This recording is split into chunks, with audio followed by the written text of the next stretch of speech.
L'émission télévisée Shattered, Do You Know My Voice se penche sur un crime réel incroyablement déroutant.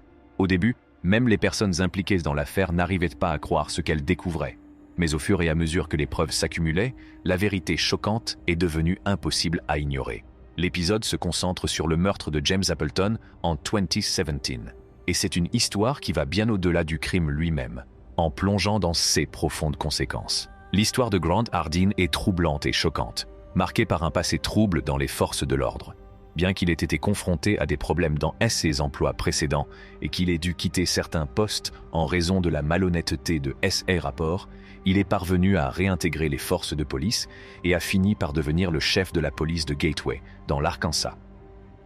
L'incident glaçant qui s'est déroulé le 23 février 2017 a vu Grant tirer sur un homme nommé James Appleton et le tuer. Ce qui a rendu ce crime encore plus choquant, c'est ce qui s'est passé après.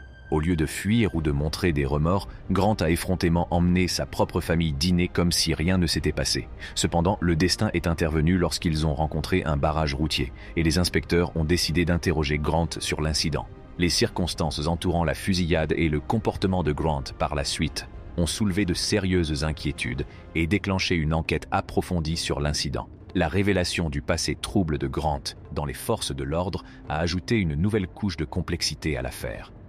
Elle a soulevé des questions sur les procédures d'embauche et de sélection au sein des forces de l'ordre et sur la manière dont une personne ayant des antécédents de malhonnêteté et de mauvaise conduite a pu accéder à un poste aussi important que celui de chef de la police. L'incident n'a pas seulement soulevé des questions sur les actions de Grant, mais a également attiré l'attention sur d'éventuels problèmes systémiques au sein du service de police. Il a nécessité une réévaluation des pratiques de recrutement, de la formation et de la surveillance, afin de garantir que des personnes ayant un passé douteux ou des manquements à l'éthique ne se voient pas confier des postes d'autorité. L'enquête sur la fusillade impliquant Grant Hardin a pris un tournant décisif lorsque les détectives ont effectué un test de dépistage des résidus de poudre, une procédure utilisée pour déterminer si quelqu'un a récemment tiré avec une arme à feu. Cette étape était essentielle pour recueillir des preuves et relier éventuellement Grant à la scène de crime.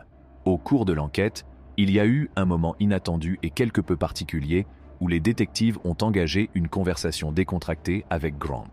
Cet échange informel a ajouté à la complexité de l'affaire en donnant un aperçu du comportement et de l'état d'esprit de Grant après la fusillade. Les détectives doivent analyser attentivement cette interaction pour comprendre si elle révèle des informations cruciales sur son état d'esprit ou ses motivations éventuelles. La complexité de la situation est encore accrue par le passé trouble de Grant dans les forces de l'ordre.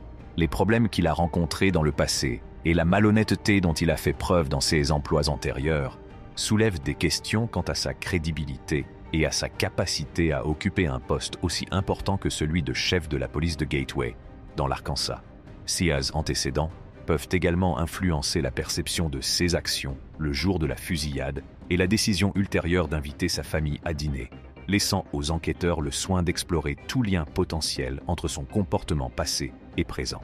L'étrange décision de sortir dîner après avoir commis un acte d'une telle violence a laissé les enquêteurs et la communauté perplexes. Il s'agit d'une réaction inhabituelle et insensible qui exige un examen approfondi pour comprendre l'état d'esprit et les actions de Grant à ce moment-là.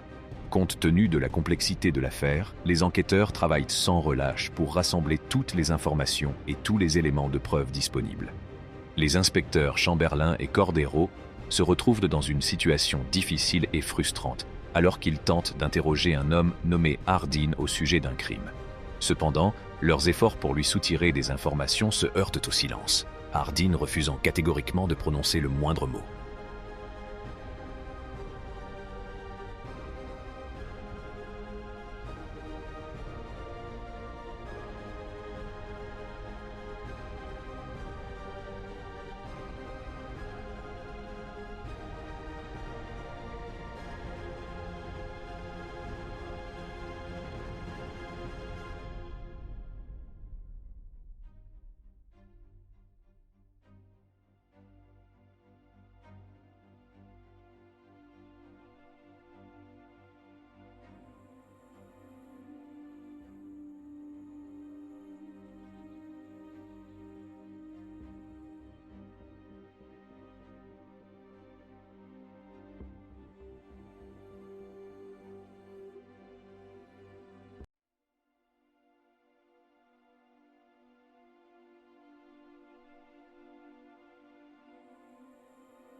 Conscient de la nécessité de créer un sentiment d'urgence et d'anxiété chez Hardin, les détectives décident stratégiquement de sortir momentanément de la pièce. Ils espèrent que cette brève absence fera craindre à Hardin ce que les inspecteurs pourraient savoir, ce qui l'amènera à reconsidérer sa décision de garder le silence. À son retour, l'inspecteur Cordero adopte une approche plus empathique, tentant de calmer Hardin et de lui expliquer les raisons de son interrogatoire. Il souhaite établir un rapport et un niveau de confiance avec Hardin, en espérant que cela l'encouragera à s'ouvrir et à partager toute information pertinente. Cependant, Hardin reste résolument silencieux. L'inspecteur Chamberlain se retrouve dans une position délicate lorsqu'il informe Hardin qu'ils ne peuvent pas divulguer de détails spécifiques sur les raisons pour lesquelles il est considéré comme un suspect. Ce manque d'informations rend leur enquête plus difficile, car ils ne peuvent pas répondre aux éventuels malentendus ou idées fausses que Hardin pourrait avoir sur son implication dans le crime. Hardin exprime son désir de partir, apparemment frustré par la situation. L'inspecteur Chamberlain, tout en comprenant les sentiments de Hardin, lui rappelle qu'il reste un suspect potentiel et que c'est à lui de démontrer son innocence. L'implication est que la coopération et la volonté de partager des informations peuvent être essentielles pour laver son nom. L'inspecteur Cordero adopte une approche plus douce, faisant appel au sens de la raison et de la coopération de Hardin. Il insiste sur le fait que les inspecteurs sont là pour l'aider et qu'en travaillant ensemble, ils peuvent potentiellement résoudre tout malentendu et s'assurer que la justice est rendue. Malgré les tentatives de persuasion des inspecteurs, Hardin reste fermement décidé à garder le silence. Ce refus de coopérer rend l'enquête encore plus complexe, les inspecteurs étant aux prises avec des informations limitées et la pression de trouver des réponses dans l'intérêt de la victime et de la justice. Une fois de plus, les détectives quittent la pièce, espérant que la pression supplémentaire de leur absence incitera Hardin à reconsidérer sa position. Dans leur quête de la vérité, ils doivent trouver un équilibre délicat entre le respect des droits et des responsabilités de Hardin en tant que suspect potentiel et la recherche des informations nécessaires pour mener une enquête approfondie. Dans la salle d'interrogatoire, Hardin envisage la possibilité de s'échapper, mais l'un des inspecteurs intervient et l'encourage à donner sa version des faits. Malgré les efforts de l'inspecteur, Hardin insiste pour exercer son droit au silence, ne voulant divulguer aucune information sur le crime. Le détective persiste à essayer de persuader Hardin de parler, en soulignant l'importance du bien-être de sa famille. L'atmosphère dans la pièce est tendue et incertaine, car le poids de la situation pèse sur Hardin. Sa femme, Linda, et leur fille lui rendent brièvement visite avant de partir pour la nuit. C'est eux qui ajoutent à la complexité émotionnelle de la situation. Conscient que l'issue de cet interrogatoire pourrait avoir un impact profond sur leur vie, Hardin les prend maladroitement dans ses bras, soucieux de leur confort et de leur bien-être. Il leur offre des rafraîchissements pour tenter de créer un sentiment de normalité au milieu de la tension. L'inspecteur Cordero tente d'établir un lien personnel avec Hardin en évoquant leur collaboration passée. Il fait preuve d'empathie et de compréhension à son égard, espérant créer un lien de confiance qui pourrait encourager Hardin à s'ouvrir. Cependant, malgré les efforts du détective, Hardin reste sur ses gardes et refuse de révéler quoi que ce soit sur le crime ou son implication. Au cours de l'interrogatoire, les inspecteurs se concentrent sur les activités de Hardin tout au long de la journée de l'incident. Ils l'interrogent sur des détails apparemment ordinaires, comme nourrir des poulets ou jouer à l'ordinateur. Hardin se souvient que sa femme regardait la télévision, qu'ils avaient dîné ensemble et qu'ils avaient semé de l'herbe à l'extérieur. Il admet qu'il n'a pas eu le temps de se rafraîchir avant le dîner et se souvient avoir porté un t-shirt gris pendant cette période. Toutefois, lorsqu'on lui demande s'il est retourné à l'extérieur après avoir joué à l'ordinateur, il ne se souvient pas de détails précis. Rien d'inhabituel ne ressort de cette période et sa mémoire semble floue. Au fur et à mesure que l'interrogatoire se poursuit, les inspecteurs doivent soigneusement reconstituer la chronologie des événements afin de déterminer où se trouve Hardin et d'établir tout lien éventuel avec le crime. L'absence de souvenirs clairs soulève d'autres questions, mais sans informations supplémentaires, l'enquête devient plus difficile.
L'atmosphère dans la pièce reste tendue, les détectives s'obstinant à vouloir découvrir la vérité, tandis que Hardin reste résolu à garder le silence. L'issue de cet interrogatoire est incertaine et les deux parties sont conscientes de la gravité de la situation. Alors que l'interrogatoire progresse et que Hardin reste ferme dans son refus de parler, les détectives poursuivent avec détermination, inébranlables dans leur quête de la vérité sur le crime. L'atmosphère dans la pièce reste tendue, reflétant la gravité de la situation. Car ils comprennent que chaque détail compte pour résoudre l'affaire et rendre justice à la victime et à sa famille. Malgré les défis et la tension émotionnelle évidente dans les interactions de Hardin avec sa propre famille, les détectives restent concentrés sur leur devoir de recherche de la vérité. Ils sont parfaitement conscients de l'impact de cette enquête sur les proches de Hardin, car ils ont été témoins des interactions gênantes lors de leur brève visite.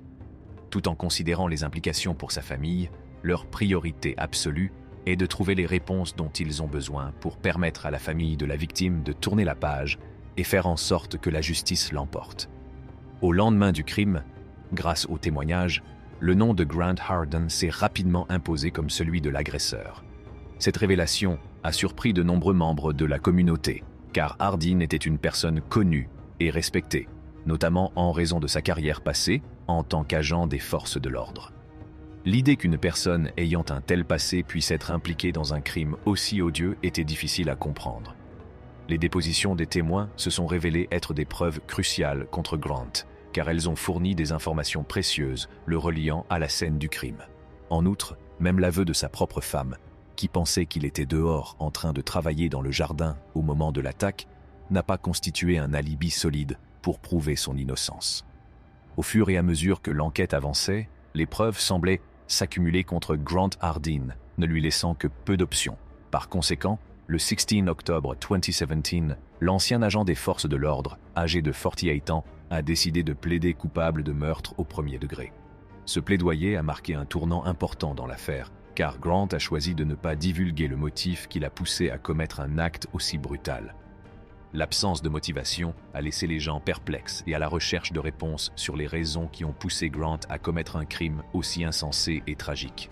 Certaines spéculations ont vu le jour, certains pensant que Grant et James Appleton auraient pu se croiser dans le cadre de leur travail respectif, ce qui aurait pu contribuer à l'incident violent. Cependant, en l'absence d'un motif explicite de la part de Grant lui-même, les raisons exactes du crime restent entourées d'incertitudes. La tragédie de cette situation ne réside pas seulement dans la perte de vies humaines, mais aussi dans les questions qui restent sans réponse, laissant la communauté et les proches de la victime aux prises avec les conséquences de cet acte de violence insensé. Le cas de Grant Hardin nous rappelle brutalement que même des personnes aux antécédents respectés et à la vie apparemment stable peuvent être capables de commettre des actes impensables. Elle souligne l'importance de mener des enquêtes approfondies et de suivre les preuves où qu'elles mènent, indépendamment de la réputation passée d'une personne ou de son statut social. Si le plaidoyer de culpabilité permet de clore la procédure judiciaire, il n'atténue en rien la douleur et la confusion causées par le crime. L'impact d'une telle tragédie persiste longtemps après le verdict, rappelant à la société la nécessité de poursuivre les efforts pour prévenir la violence et comprendre les complexités du comportement humain. James Appleton, un homme gentil et attentionné, menait une vie épanouie, avec une carrière réussie et un parcours professionnel stable. Né le 14 novembre 1957 à Merriam, au Kansas, il a consacré plus de 27 ans de sa vie à travailler chez Emerson Electric, où il a occupé le poste de superviseur, avant de devenir charpentier pendant 12 ans. Dans les années 2010, il a déménagé en Arkansas après avoir obtenu un poste au sein de la Gateway Rural Water Authority, s'installant ainsi dans la communauté. Tragiquement, le 23 février 2017, la vie de James Appleton a connu une fin soudaine et violente. À l'âge de 59 ans, il était assis dans son camion et discutait au téléphone avec son beau-frère. À l'improviste, une voiture s'est arrêtée à côté de lui et, sans avertissement, l'occupant de ce véhicule a ouvert le feu, tirant sur James à travers les vitres de leurs véhicules respectifs.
L'agresseur a rapidement quitté les lieux. Cette attaque brutale a eu un effet dévastateur sur James. Malgré l'intervention rapide des premiers secours et leurs efforts pour le sauver, il a succombé à une seule blessure par balle au visage. La nature choquante et insensée de sa mort a provoqué une onde de choc dans la communauté, laissant sa famille, ses amis et ses collègues dans le chagrin et l'incrédulité. La perte de la vie de James Appleton a déclenché des enquêtes immédiates pour trouver son meurtrier. Les forces de l'ordre ont travaillé sans relâche pour rassembler des preuves, interroger des témoins et reconstituer les événements qui ont conduit à ce tragique incident. La communauté s'est mobilisée, apportant son soutien et sa coopération à la recherche de la justice. La nature soudaine et violente de la mort de James a mis en évidence la nécessité de mener des enquêtes rapides et approfondies afin que les responsables répondent de leurs actes. La perte d'une personne aussi aimable et respectée a profondément marqué la communauté, qui a cherché à obtenir des réponses et à tourner la page sur cette perte tragique. À mesure que l'enquête se poursuivait, la recherche de l'auteur du crime est devenue une priorité absolue, et les autorités n'ont négligé aucun détail dans leur quête de justice pour James Appleton et ses proches en deuil. Cette affaire a rappelé de façon sombre l'importance de la valeur de la vie et les conséquences dévastatrices d'actes de violence insensés. La comparution de Grant Hardin devant le tribunal a marqué un moment crucial de responsabilisation pour les crimes odieux qu'il a commis. Alors qu'il se tenait devant le juge, il y avait une lueur d'espoir qu'il puisse montrer un semblant de remords ou d'empathie à l'égard de la famille de la victime. Cependant, cet espoir s'est rapidement évanoui lorsque tout ce qui est sorti de sa bouche a été un faible et inadéquat « je ne sais pas comment le dire, mais je suis désolé ». Ces paroles semblaient creuses et ne reflétèrent pas l'ampleur de la douleur et de la dévastation qu'il avait causée aux proches de la victime et à la communauté dans son ensemble. Le juge, soucieux de garantir une procédure juste et équitable, a procédé à la phase de détermination de la peine. Grant Hardin a été condamné à une peine de 30 ans de prison pour ses actes ignobles. Toutefois, cette décision a suscité des interrogations quant à la suffisance de cette peine au regard de la gravité des crimes qu'il a commis. L'impact de ces actes sur la famille de la victime et sur la communauté est incommensurable, et nombreux sont ceux qui pensent qu'une peine plus sévère aurait pu être justifiée. Tout au long de la procédure judiciaire, un autre chapitre troublant du passé de Grant a été évoqué. Un incident troublant survenu en 1997, à l'époque où il était policier, a été révélé. Cette révélation a ajouté au choc et à l'horreur entourant ses actes et a soulevé des inquiétudes quant à son comportement au cours de son mandat précédent au sein des forces de l'ordre. La décision du tribunal et les révélations troublantes sur le passé de Grant soulignent la complexité du système de justice pénale et la difficulté de trouver un juste équilibre entre la responsabilité et la réinsertion. Le tribunal doit évaluer la gravité des crimes commis, le potentiel de remords et de réadaptation, et la nécessité de protéger la société contre de futurs préjudices. La procédure judiciaire a mis en lumière un autre chapitre profondément troublant du passé de Grant Hardin. Un incident horrible survenu en 1997, alors qu'il était encore un officier de police en activité. À cette époque, il a agressé sexuellement une enseignante d'école primaire, la laissant traumatisée et marquée à vie. Les détails de l'agression font froid dans le dos et démontrent l'ampleur du comportement prédateur de l'homme. Le jour de l'agression, Grant est entré dans la salle des professeurs avec une arme, dissimulée par un bas et des lunettes de soleil, afin de ne laisser aucune trace de son identité. La méticulosité avec laquelle il évitait de toucher toute surface a fait naître le soupçon qu'il avait peut-être déjà eu connaissance d'enquêtes policières, ou qu'il avait suivi une forme d'entraînement pour échapper à la détection. Malgré ses efforts pour dissimuler son identité, la puissance des preuves médico-légales a fini par le rattraper. Des preuves ADN l'ont relié au crime, ce qui a conduit à son arrestation et à des poursuites pour l'acte horrible qu'il a commis contre l'enseignante. En février 2019, Grant a plaidé coupable à 2 chefs d'accusation de viol, faisant enfin face à la responsabilité de l'impact dévastateur qu'il a eu sur la vie de la victime. Les accusations supplémentaires de viol ont entraîné une augmentation significative de sa peine.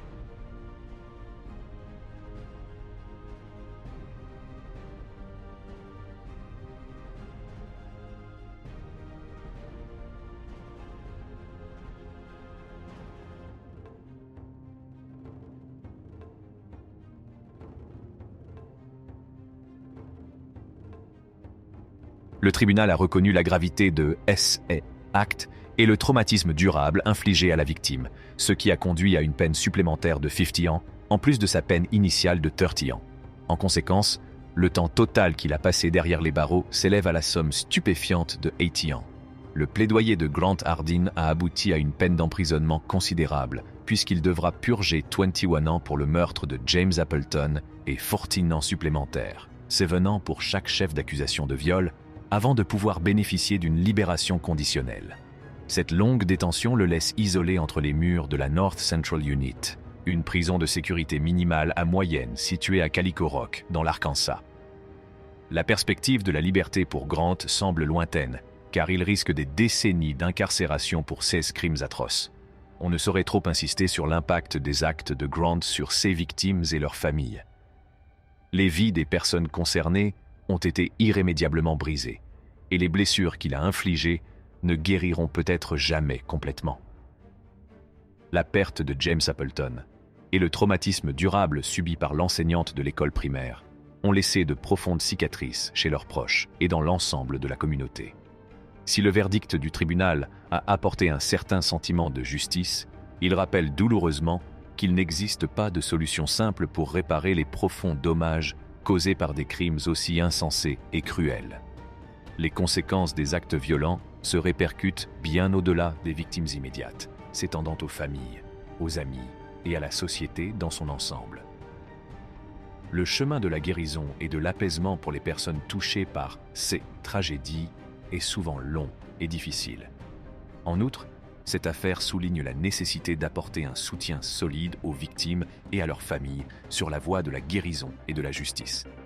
Des ressources adéquates, des conseils et des réseaux communautaires empathiques jouent un rôle essentiel pour aider les survivants à faire face aux conséquences de ces événements traumatisants.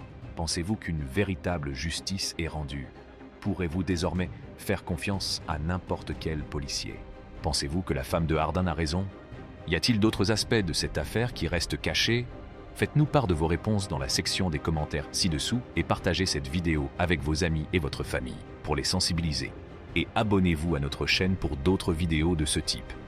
En attendant, prenez soin de votre entourage. Merci d'avoir regardé cette vidéo.